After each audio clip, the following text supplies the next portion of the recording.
And I was in a grocery store in the States. I was in Washington, D.C. And I was walking down the stairway at the grocery store, and this woman was walking at the same time. We sort of bumped into each other.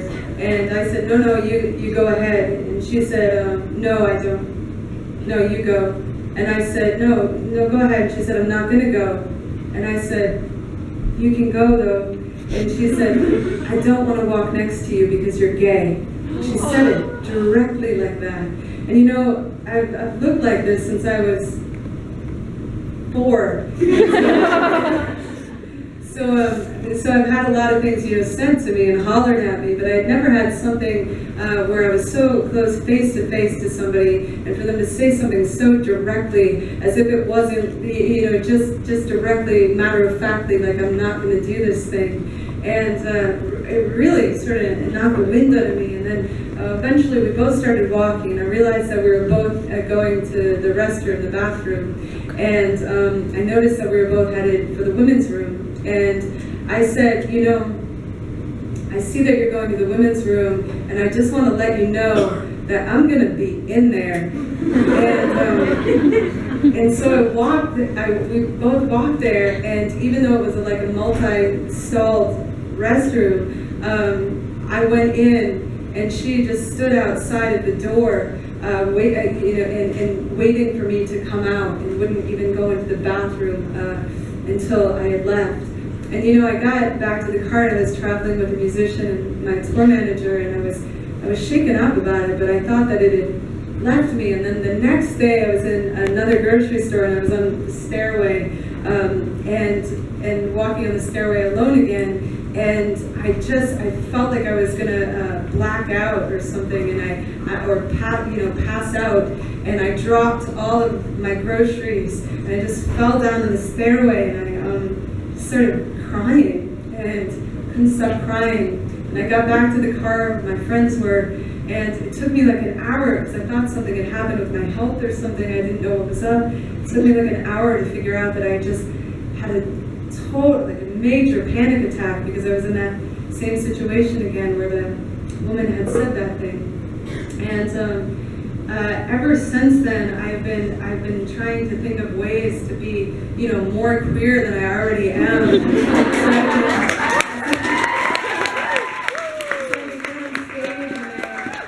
I don't want to read anything that's not gay as fuck, But anyway, if anybody has any suggestions for how I can be, more queer, I'd love to write a note after the show. Okay, I'm doing fine. Thank you so much. That's a compliment.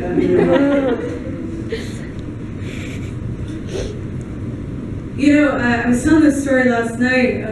Animals. So we've evolved out of this, but animals, when they're chased by a predator in the wild, once they escape the predator, they spend like 10 or 15 minutes just shaking and trembling till they get the trauma of the chase out of their bodies. And in evolution, that's something that has been, that doesn't happen to us anymore. We don't do that in the same way. And so we don't take that 10 or 15 minutes typically. I mean, sometimes we do. And then we carry that, that energy that could have been moved in just a bit. I mean, it's running through us, through our whole lives. And anyway, I felt that day, it blew my mind how that could just happen like that. Let's read you something happy now. Not that and whenever I say let's do that, I don't want to put out the message that we couldn't be miserable all night if we needed to, but I want to read something a little bit. So I'm sitting on my friend's couch, several months in to being intentionally single and celibate for the first time since I was 20 years old. 20 years old, which was the last time I believe sex had to involve a dick that wasn't my dick. Not enough people laugh at that. I don't even know what I mean when I write it, but I like the idea of it. My friends musters every bit of new age jargon. Oh wait, no, that's not even the next line. I went off the tangent. Let me think. I got caught up in thinking about my dick, y'all.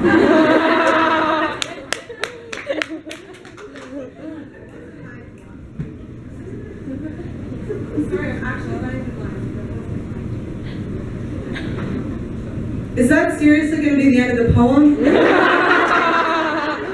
mean, not that it wouldn't be great, but that wasn't my dick.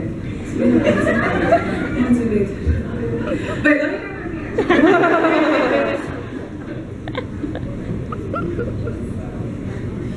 Damn it, I can't even remember the next line. Heather, do you have any sense of what it is? I'm sitting with my friend. Okay, let me start from the beginning. I'm sitting with my friend's couch, several months into being intentionally single and celibate for the first time since. Oh yeah, I'm telling my friends.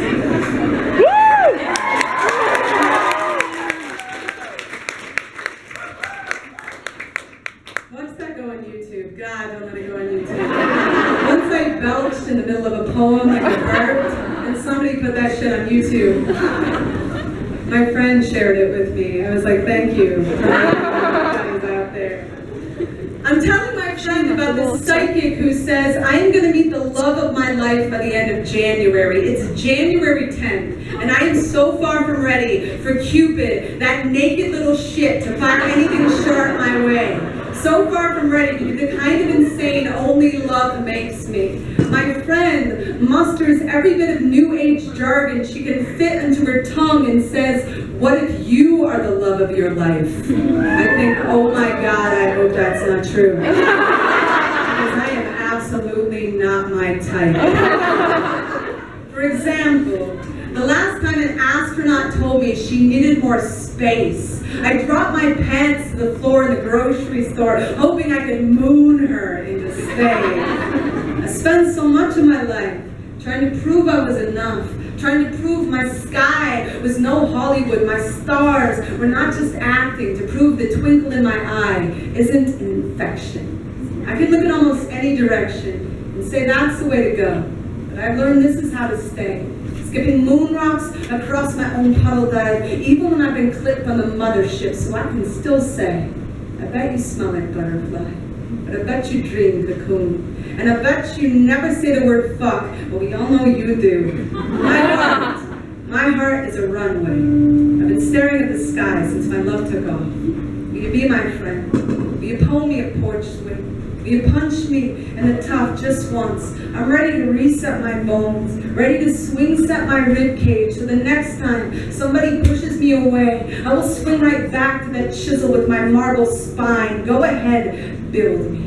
Do you ever think about God's ears? Wonder if the levee broke a promise? Wonder if the wrecking ball was trying to run its fingers soft across the bricks, but its head was just too heavy?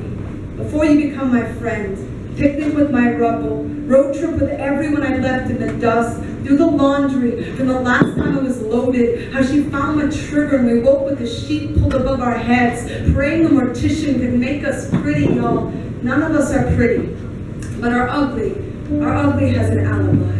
And our gorgeous has a baby sister, a sand collection, or two harmonicas we keep blowing off, or that flute we carve from our wrists. Put your lips here. Tell me there is music in my blood. Then tell me there is more in my light. Hang me chandelier. From the last night I believed this life had to hurt so much. I am done kneeling in the church of steepled smokestack, done stargazing my own train crash. Give me wind sprints. Tell me my fingerprints in the shape of ripples on a frozen lake. Tell me my coal mines will never collapse on my heart. I'll tell you, these poems are my birthmarks, and I came so close to having them removed. I even kept the voice box cutter hidden in my shoe the day her flight took off.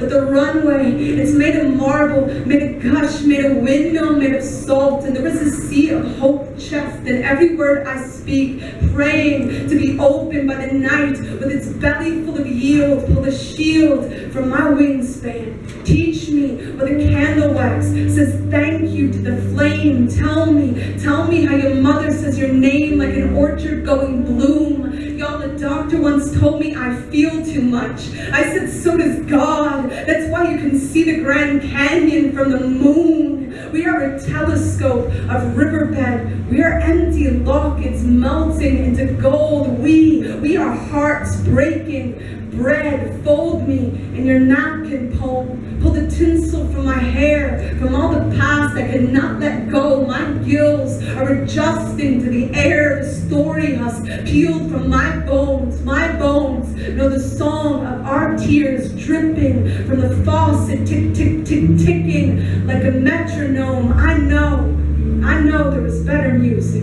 even in this cabin full of fever. Tonight, I'm catching nothing but the lightning bug. My body is a mason jar, transparent as a jellyfish. I wish for a heart you can see straight through, for a voice that glows in the dark, and a few really good friends, like all of you, to skip these moon rocks too.